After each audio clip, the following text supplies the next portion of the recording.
Lemmy with RevZilla TV. I'm here in the mountains of sunny SoCal testing out the new 2016 Victory Empulse TT.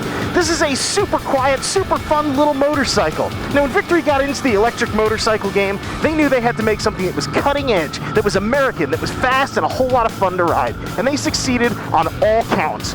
Now we're going to shake this baby down like we do on all RevZilla motorcycles. We'll talk about the basic nuts and bolts of the bike, how it goes, how it stops, and how flicky it feels in the corners. But I also want to take a few moments to talk about how owning an electric motorcycle is different than those of you who have internal combustion engine machine experience. I finally want to wrap things up too and talk about what it is that I think makes the Victory Empulse TT one of the most important electric motorcycles ever produced. First though, we gotta stack a couple miles on this puppy, so let's go for a spin.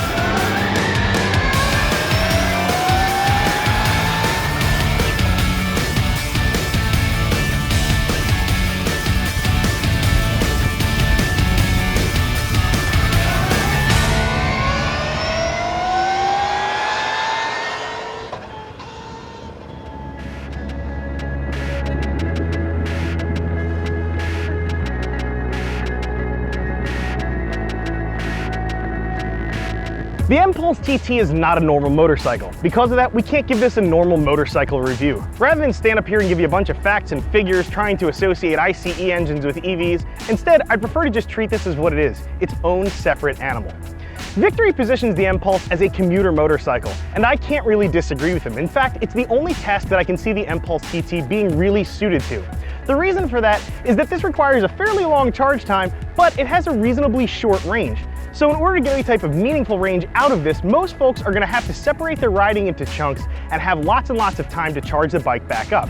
Happily, for most people, their work scenario really does resemble that exact picture. 2 chunks of riding with a good long charge time right in between them. Now, if you're looking to buy an electric motorcycle, odds are great you've heard of the Zero S. It's probably the model that is most similar to the Empulse in terms of performance. But there are also some differences there too. The first is obviously the MSRP. There's a few $1,000s difference between an Empulse TT and a Zero S. The other big one that jumped out to me, an electric bike rookie, was the presence of a 6-speed transmission. This has a 6-speed sequential manual. It's a transmission that should be familiar to just about everybody who rides a motorcycle. The same cannot be said of the Zero S.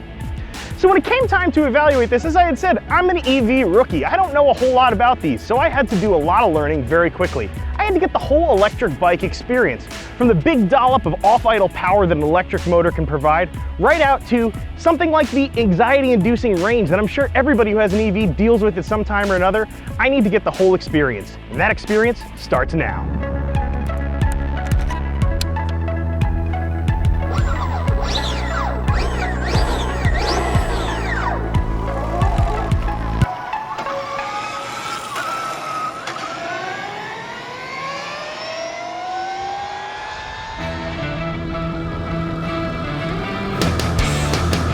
Now, even though I just told you this is a commuting motorcycle, we're actually not taking it out to a commuting environment for 2 reasons. First, it'd be a really boring video. Second, it's not really a fair way to shake down the bike. So instead, we're going to take it out here to the canyons to what I imagine is an Empulse owner's weekend destination. I will let you know this though, I did slog this through LA traffic, and I got about 80 miles on a charge, which I thought was pretty decent. So the first thing on the menu is the power plant. Everybody wants to know about the power plant, and I did too as soon as I got onto this baby. This electric motor is a little bit different than an internal combustion engine, but I still have to compare it to something to give you an idea of how much power this makes.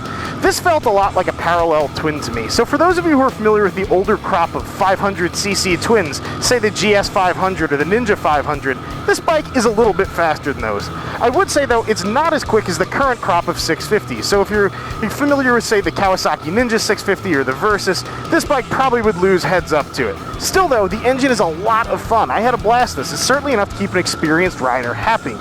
You'll notice right now I'm keeping this actually in the green zone of my tack. Now when I first got this, I was surprised to learn that lugging this doesn't actually help like it does on an ICE. In fact, you need to keep it in that green zone. Lugging really drains the batteries quickly, so in that sense it's almost 2-stroke-like. You really have to pay attention to making sure that you keep this puppy in its happy spot. So let's move on to the transmission. The transmission is actually really interesting, and I think it's the thing that sells this to bikers. Sure, there's electric vehicles out there without a transmission, but that's an electric vehicle for someone who wants an electric vehicle. The Empulse's 6-speed box makes this a motorcycle for bikers. It's a familiar 6-speed box. It's kind of cool. Neutral on this, believe it or not, is not between 1 and 2 like it is on most bikes. It's actually between 2 and 3. It's kind of an interesting little quirk. It's a peccadillo that gives the Impulse something to call its own. The other thing I really liked about the transmission on this bike, you don't need the clutch to take off. You only need it for shifting between gears. And you also don't have to shift. You can just put it in, say, 2 or 3 as I did when I was getting around town. I didn't really feel like shifting. I was kind of blown out from a hard day. I wanted to veg out mentally. I just put it in 2nd or 3rd gear and left it there. The big torque that this motor makes takes care of all of the getting off the line power that you could possibly need. It's really a nice option to have on the bike.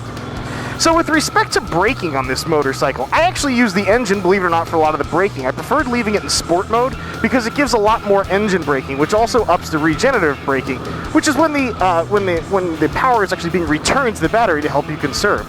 Now, in addition to that engine braking too, are these triple disc Brembos you can see over here.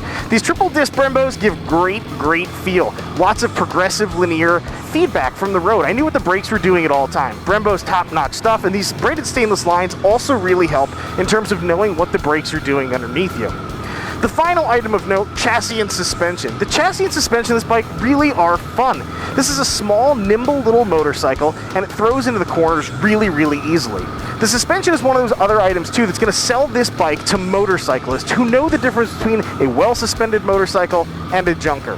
Fully adjustable suspension front and rear. I'm talking preload, compression, rebound, everything can be adjusted. I found this just a little bit hard at the rear setup from the factory, but the front was just right for me.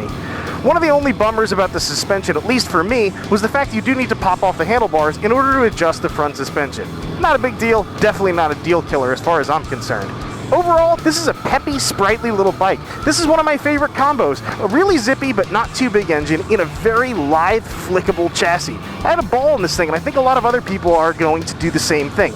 I think this is going to spice up a lot of people's commutes.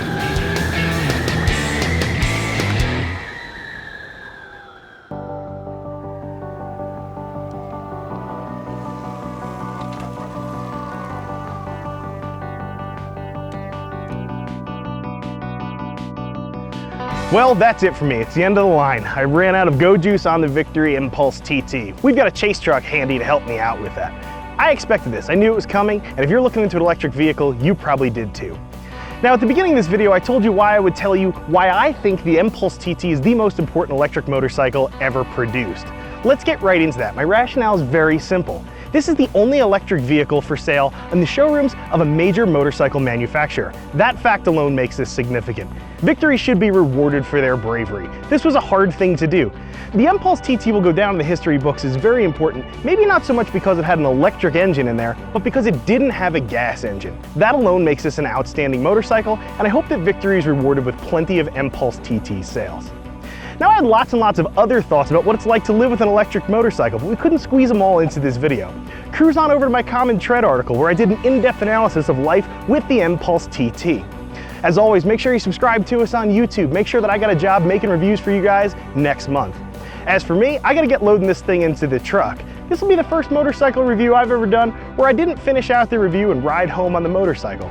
But that was to be expected. I'm Lemmy, I'm out of here.